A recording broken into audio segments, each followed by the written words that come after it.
Don Luis, patria y medio ambiente son inseparables. No existe una sin la preservación de la otra. Mire, patria es patrimonio, patrimonialidad. Por eso cuando la gente, yo digo cuando la gente habla de patriotismo, muchas veces está pensando en un símbolo, en un himno, a veces en un hábito cultural o no. Pero no hay patria sin patrimonio. La patria está ubicada en un contexto geográfico y lo que hay ahí pertenece a una nación. O sea, la patria es el patrimonio de una nación. Todo lo demás son los símbolos que lo representan.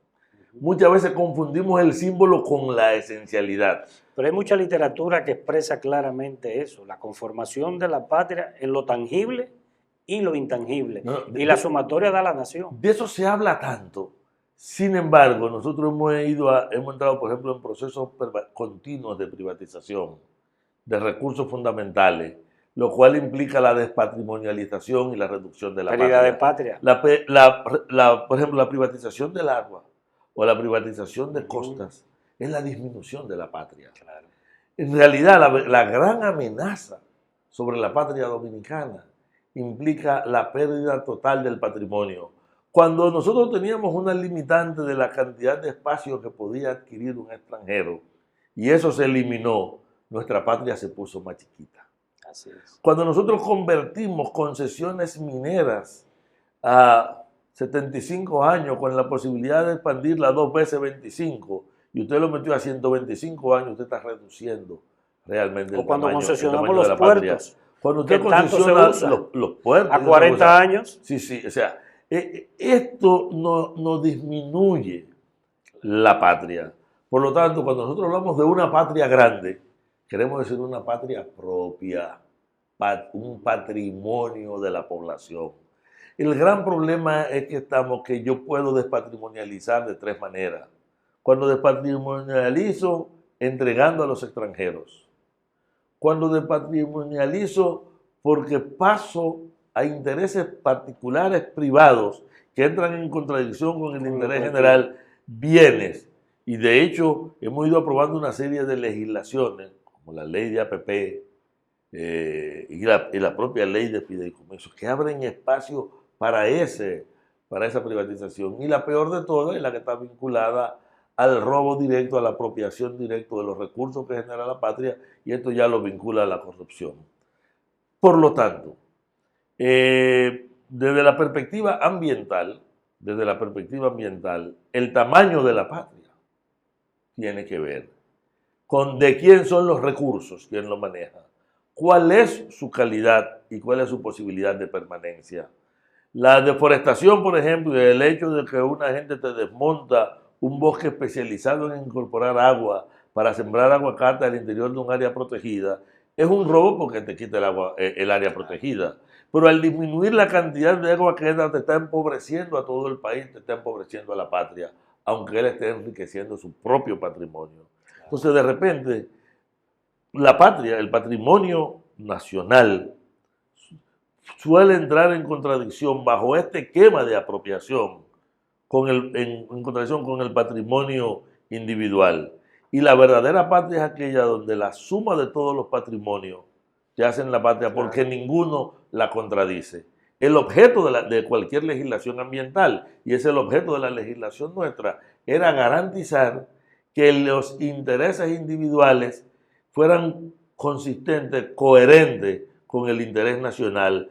O sea, que el patrimonio individual enriqueciera, fortaleciera el patrimonio nacional y no que lo disminuyera.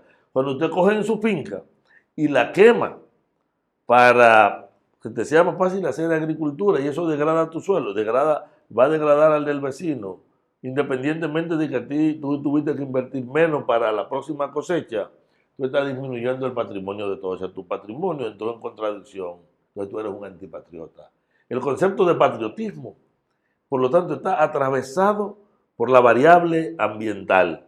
Un patriota, desde la perspectiva ecológica, es una persona que mejora de manera continua el patrimonio natural, que es el patrimonio de todos. No, Luis, excelente explicación. Entonces tenemos una legislación, todo marco jurídico obviamente es perfectible, pero podemos decir que tenemos una legislación al menos aceptable El problema radica en que la aplicación de la ley es como decimos, yo soy santiaguero y decimos en el campo, asigún. El problema radica ahí, más que en la legislación, sino en la aplicación de forma antojadiza, privilegiada para unos, con respecto a lo que es el mandato de la ley. Mira, si la legislación ambiental dominicana se cumpliera, prácticamente la totalidad de los problemas ambientales que estamos teniendo no existieran o fueran significativamente menos intensos. Por ejemplo, si hubiéramos respetado las áreas protegidas, el balance hídrico de República Dominicana fuera otra. Si nosotros no estuviéramos extrayendo agregados, que está estrictamente prohibido en la ley de los ríos, y no nos hubiéramos inventado la mentira de las supuestas canalizaciones, nosotros tuviéramos mucho menos problemas en una serie de cuencas medias y bajas, y la calidad y capacidad de recarga de nuestros acuíferos fuera otro, y tuviéramos mucho menos fragilidad ante un huracán o ante una sequía prolongada. Si nosotros respetáramos la ley, la salud de los dominicanos fuera otra, porque la cantidad de gente que enferma por la contaminación del aire, nosotros que hacemos medición de calidad del aire, yo le puedo asegurar que el aire que respiramos en nuestras ciudades es muy insano. Si respetáramos la ley ambiental, en la ecología de la cotidianidad hubiera mucho menos riesgo. Porque usted no se imagina la cantidad de sustancias tóxicas que utilizan los ciudadanos y ciudadanas dominicanas. La gente siempre piensa más en las mujeres, pero los hombres también, cuando van a utilizar cosméticos, porque la inmensa mayoría de estos cosméticos tienen sustancias que están prohibidas por su efecto dañino sobre la gente. Óyeme, la contaminación que te llegó, porque llegó por el aire, es terrible, pero la que tú fuiste y compraste y te la pusiste tú mismo, es peor todavía. Si nosotros tuviéramos un control de calidad de los alimentos y un control ambiental en los mataderos y los vertederos, seguro que tuviéramos mucho menos enfermos, y eso mejoraría la economía, porque tendríamos que invertir menos. La economía particular y la general. La particular y la general. Yo como médico le puedo decir que eso es un hecho irrefutable lo que usted está planteando. Una sociedad enferma, no hay presupuesto que la maneje. Totalmente de acuerdo. Y los médicos se topan a cada rato con problemas que no pueden claramente identificar, porque por ejemplo los problemas provocados por metales pesados, por compuestos orgánicos volátiles y por otras sustancias, son de tal magnitud, pero sus diagnósticos es muy complejo, porque usted lo primero que va a suponer es cualquiera de las enfermedades comunes, y tú no tienes por qué pensar. Uno va haciendo diagnósticos diferenciales, es esto, no es esto, sigo. Exacto. Y no, lo último que tú vas a pensar es que una persona, un ciudadano común que no tiene una exposición permanente a dioxina por la naturaleza de su trabajo, pueda tener un problema metabólico de ese tipo que requiere además análisis especiales para detectarla. Y los hospitales nuestros no tienen un equipamiento. Se llega ahí cuando no se ha encontrado ninguna otra causa. Incluso tú no tienes ni siquiera la analítica seriada para estos factores que son más comunes. Entonces, pero nosotros no tenemos, en la ciudad de Santo Domingo, no hay una estación de monitoreo de calidad de aire como la tienen la inmensa mayoría de las ciudades del planeta. Y así no hablan de desarrollo, de modernidad, de progreso. Porque la gente cree que el desarrollo tiene que ver con la complejidad tecnológica de las construcciones, con la espectacularidad o con la cantidad de tecnología que tú colocas para un proceso, y no con la calidad de vida de la gente. Así es. Entonces, fíjate, y te hablo de las leyes. Porque por donde quiera que tú vayas, la ley, no solamente la Ley General de Medio Ambiente, porque esta ley que te regula, por ejemplo, la composición de tóxicos en cosméticos, y que te obliga que en un salón de belleza tú tienes que informar los productos que tú utilizas y que le pueden hacer daño a la gente. Y tú sabes que en aire acondicionado no puede aplicar laca, pero en todos los salones de clase media y alta tienen aire acondicionado y utilizan la cantidad de derivados de benceno, o sea, de compuestos aromáticos dañinos que hay, y las mujeres están ahí, se pasan el día entero y hablan. Ya te extrañan ese aroma. Y llega un momento en que el olor les gusta y no saben que están acuñando una enfermedad pulmonar, un asunto de carácter nervioso, que su hígado se va obligatoriamente a sufrir. Entonces, nota que podemos ir desde el gran problema ambiental del agua, de la productividad del suelo, a la cotidianidad de la gente. Pero todo tiene el mismo eje transversal.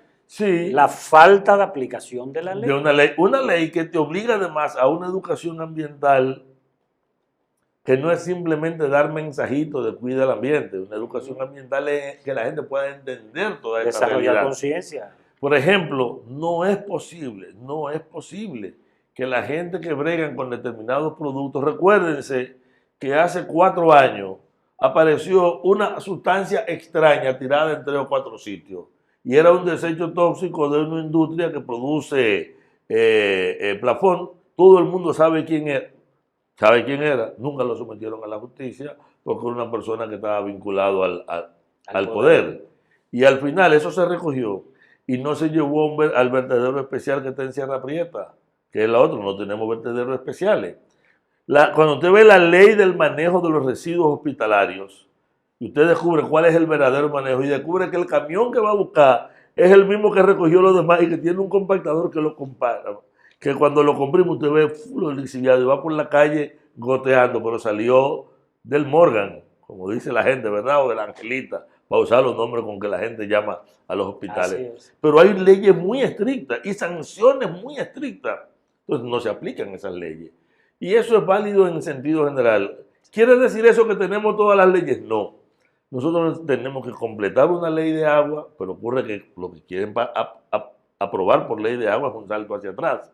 Necesitábamos una de ordenamiento y lo que se aprobó es un salto hacia atrás.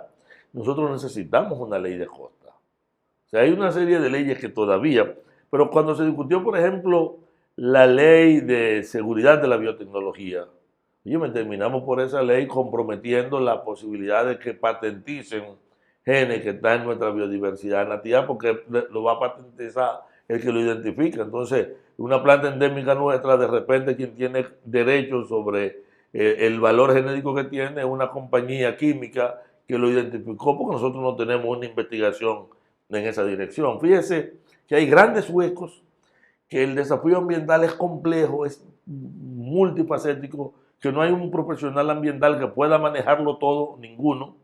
Por eso nosotros hemos constituido equipos multidisciplinarios. En la UAI y en la academia son equipos de muchas profesiones y aún así siempre estamos incompletos. Y cada vez que tenemos que abordar un problema siempre nos falta un especialista para una de las áreas. Pero el tema de medio ambiente no es de especialista, es de cada ciudadano. Así es. Don Luis, entonces yo llego a una conclusión. Si los políticos que nos han gobernado y los que nos gobiernan hoy no nos dan un aire limpio, un aire de calidad, como merece todo ciudadano, si no crean condiciones para que el medio ambiente se preserve, para que nuestros hijos y nietos tengan agua, si nos roban el dinero que es de todos, si no nos dan salud, si no nos dan educación a nuestros hijos, entonces ¿para qué sirven estos políticos que tenemos? ¿Usted quiere que yo sea honesto? Absolutamente honesto. O diplomático. Honesto, la verdad siempre hace bien. Pues mire, no sirven para nada. Ahora, ¿qué ocurre? Que estos políticos son simplemente intermediarios de relaciones de poder de otro tipo. Entonces nosotros tenemos que apuntar a una sociedad que convierta estos problemas en problemas eje, que la sociedad lo pueda supervisar y lo imponga. Eso implica que la sociedad construya sus propias políticas. Los políticos vendrán de esa acción social y ciudadana que tiene que generar procesos con capacidades para intervenir. Nosotros no necesitamos un político que resuelva todos esos problemas. Necesitamos políticos que no lo creen. O sea, nosotros no necesitamos un político que venga a resolver el problema ambiental, sino un político que no venga a contribuir a agravar los problemas ambientales y que permita, junto con toda la sociedad, procesos participativos para buscar solución, porque son problemas difíciles, de soluciones extremadamente complejas, muchos de los cuales incluso no son locales, porque si todavía toda la acción ambiental al interior del país fuera correcta, muy bien. Todavía tenemos desafíos externos que nos impactan brutalmente y que no tenemos cómo controlar. El Mar Caribe, por ejemplo, es un vertedero, no solamente nuestro, es un vertedero de Haití, lo es de Cuba, lo es de Puerto Rico, pero lo es de Centroamérica. Sí. El problema del cambio climático no se genera muy lejos de aquí, pero el incremento del nivel de las aguas marinas, los acuíferos que va a salinizar son los de la parte este nuestra. El problema de los de las sequías prolongadas o de los huracanes intensos lo vamos a estar sufriendo nosotros. Entonces está claro que nosotros necesitamos políticos con capacidad, no solamente para abordar los problemas locales, sino para poder hacer una gestión ambiental consecuente en el plano internacional que incidan con independencia, fuera de la sobredeterminación de los poderes prácticos a nivel planetario, porque de repente los grandes países te quieren imponer visiones y políticas, y ese es un tema necesario tocar, como por ejemplo asuntos como el canje de deuda, los bonos de carbono y toda una serie de mecanismos, es colocar exactamente en la misma ruta que genera el problema, es decir, ver la solución del problema como una línea para convertir en mercancía esa solución. Y yo vuelvo a la expansión del capital como objetivo mercado en todos lados. Y no a la solución. Pero eso es lo que te impone el Banco Mundial, eso es lo que te impone el BID, eso es lo que te plantea el Fondo Monetario Internacional, eso es lo que te imponen los ejércitos que te disciplinan y las sanciones que te ponen cuando tú intentas zafarte como país sobre eso. Y cuando tenemos una clase gobernante que no le importa el país, que endeuda a la nación y por ende la fragiliza ante todas esas instituciones, el margen de maniobra realmente es escaso. Pero también hay una realidad, y es que no podemos dejarle todos estos desafíos a nuestros hijos y nietos. Nos toca a nosotros la responsabilidad generacional de ponernos de pie, de unirnos los ciudadanos y hacer contrapeso a las mafias del poder, a los políticos, a quien haya que hacerle. Porque o actuamos o nos quedamos sin patria. Y quedarnos sin patria definitivamente no es una opción.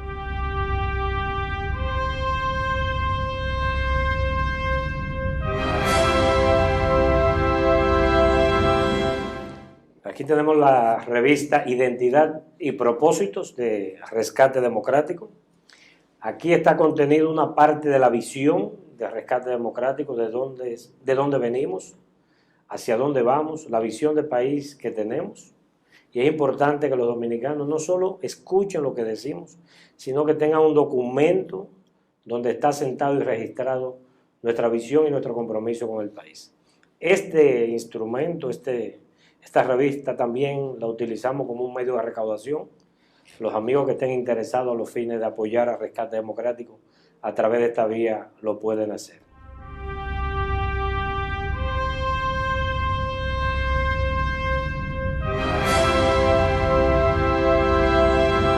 Don Luis, los desafíos son muchos.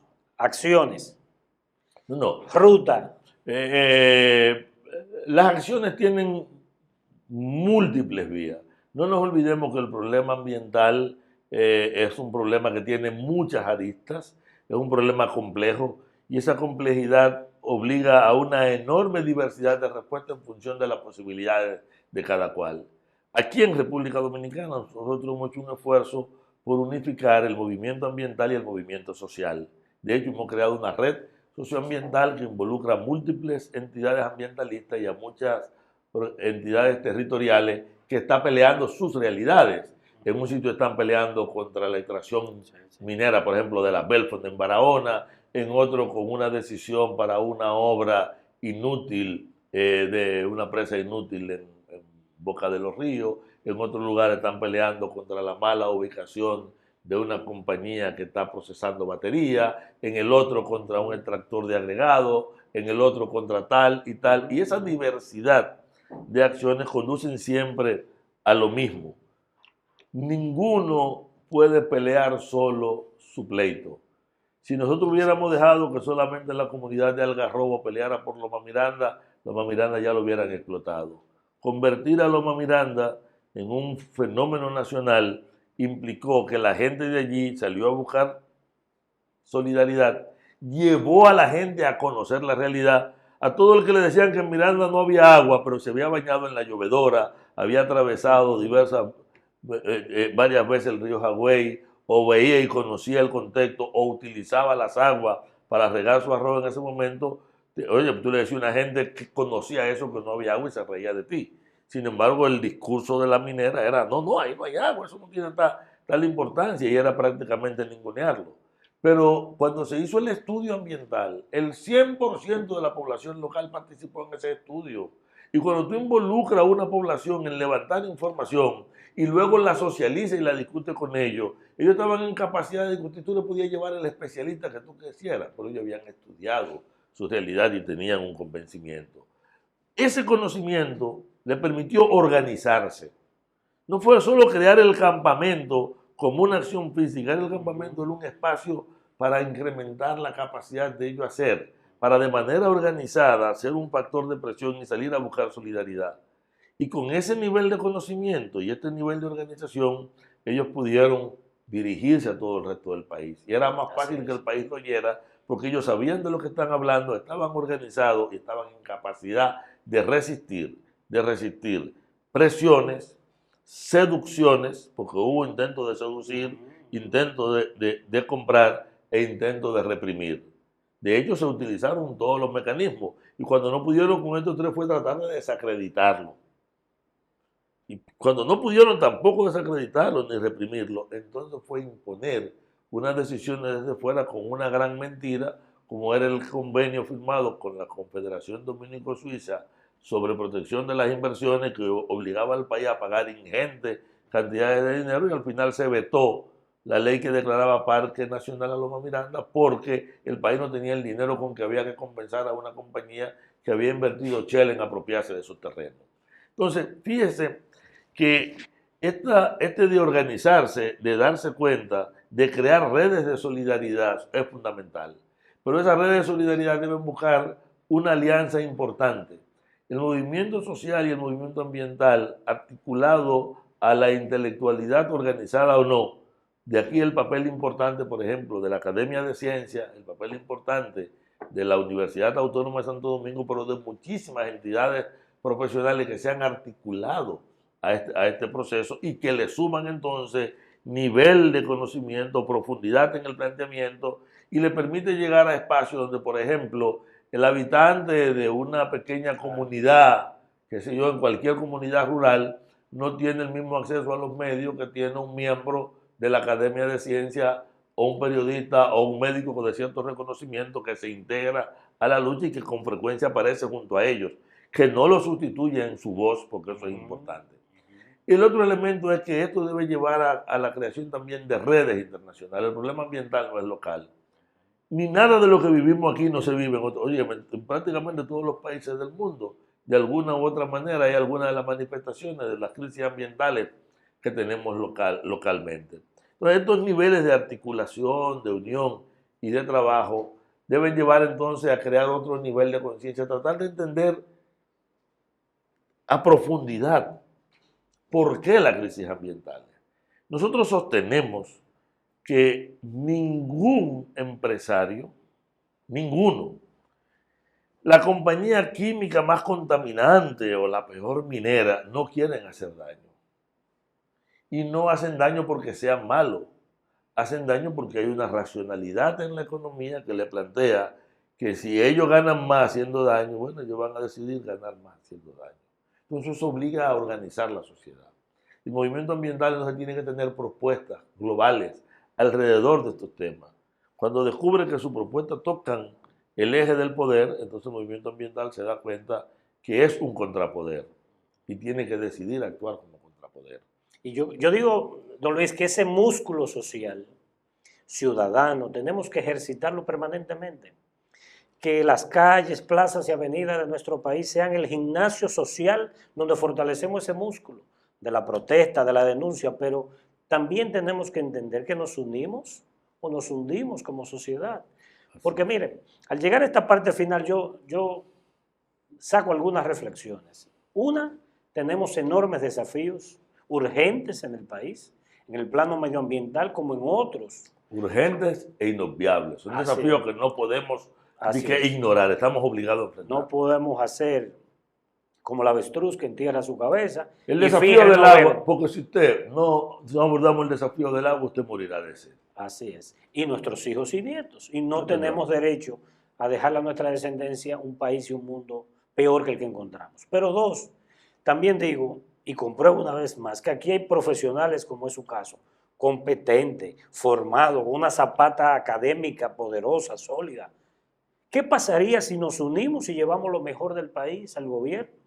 donde se entienda que el medio ambiente no es una mercancía, que la explotación de los recursos naturales no puede obedecer a la dinámica comercial, mercantil, como se vende un Porsche, un yate o un reloj caro. Pero mire, permíteme hacer una pequeña observación y quizá no coincidir con usted en un aspecto.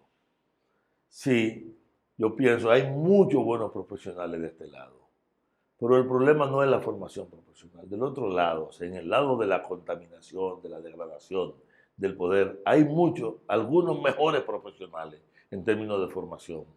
Lo que distingue al profesional no es la profundidad de su conocimiento, sino su nivel de compromiso ético. Necesitamos gente con compromiso ético, que si está bien formado, mucho mejor. Pero yo le puedo asegurar que, por ejemplo, las grandes compañías químicas, las mineras, para tocar su área, las farmacéuticas, tienen profesionales extremadamente bien formados, desarrollando prácticas que chocan con la ética. Acuérdense que hay una frase muy conocida, famosa y antigua que dice que el genio sin ética es perversidad. Entonces, obviamente, pero cuando me refiero que hay profesionales, comparto plenamente ese criterio que usted plantea, pero lo que me refiero es que hay gente competente, que si se le da la oportunidad en posiciones de poder para pasar del decir al hacer, para ejecutar políticas y corresponderle a esta sociedad, podremos definitivamente impactar positivamente el presente y el futuro de esta nación. No todo está perdido en este país. Yo estoy convencido que el gran desafío que tenemos por delante es unirnos. Somos más fuertes cuando hablamos juntos, somos más poderosos cuando actuamos de forma coordinada. Y el Rescate Democrático, nos lo hemos coincidido en varias marchas.